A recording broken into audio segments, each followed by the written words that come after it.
The human mind is prone to catastrophizing when left unoccupied, and that's why it's important to always have a little blorbo to rotate in your head.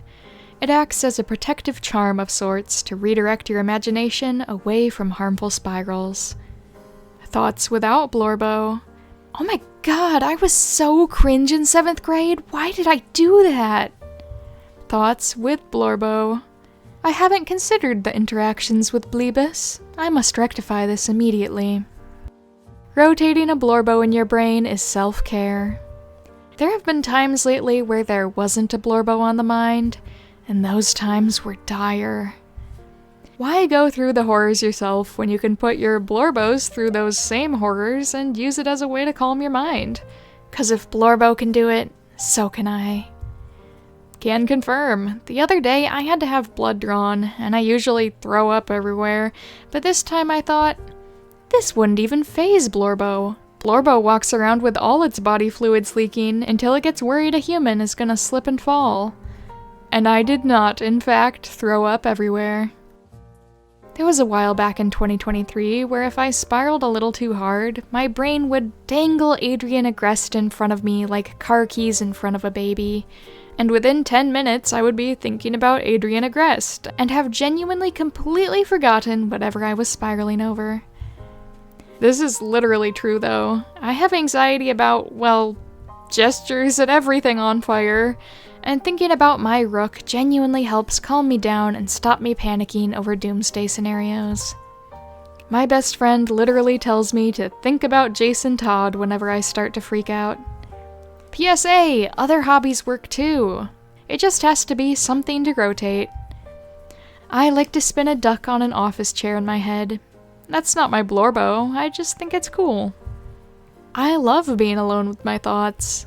That's where my OCs live. Literally, I don't know how people cope without a guy in their head. But watch out, they may show up permanently in your head. I think I Pavloved myself into thinking, no matter what kind of bad day I'm having, Izzy Hands is having a worse one. Except now, every time I face any kind of struggle, I think to myself, close your eyes and think of Izzy. Except my blorbos are also cringe. Alternatively, blorbo was cringe in 7th grade. I must create art portraying how cringe they were immediately. I may have embarrassed myself in public, but that's infinitely better than, like, anything the adversary has done in her entire life. So really, I am actually awesome. Also, I don't know if this is healthy or not, but all my life I've used the blorbos as sponges for all emotional damage. I start to feel bad, cry, or break the fuck down.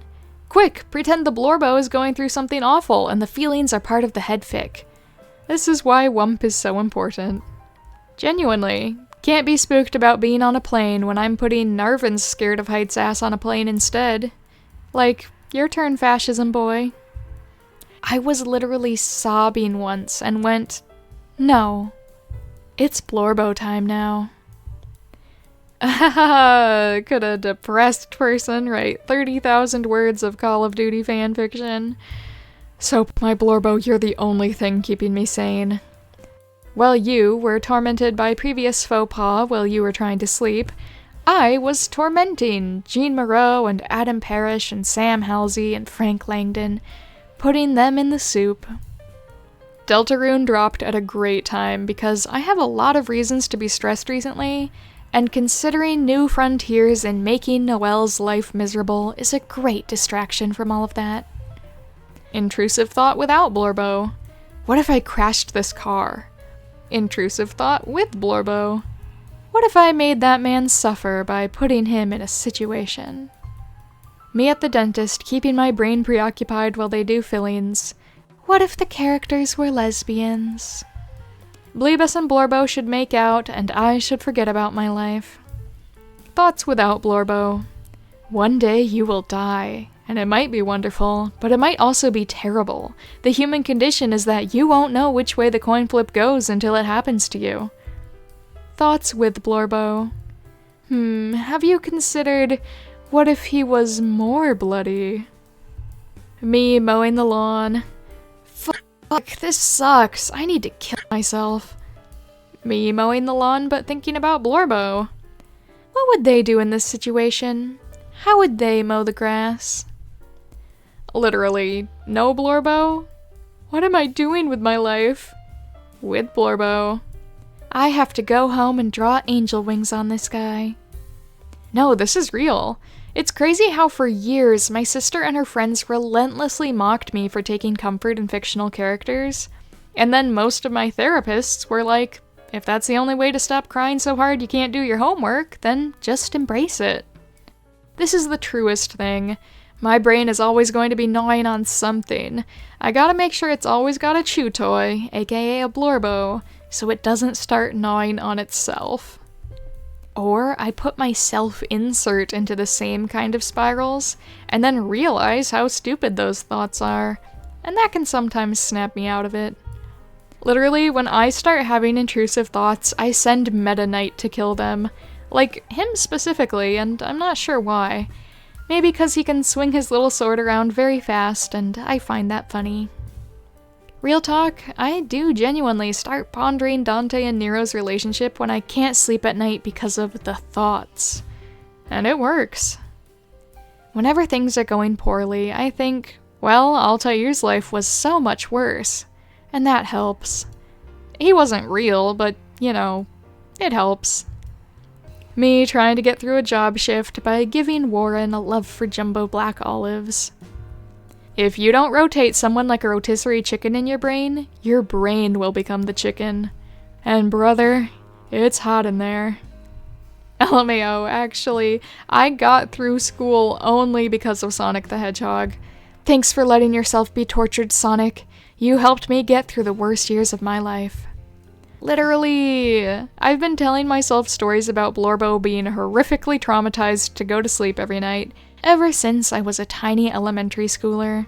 I fall asleep after 20 minutes and sleep like a baby. How does anyone without Blorbos ever sleep? If your Blorbo is an awful person, you can imagine they're saying all those thoughts, and you can tell them to shut the fuck up instead.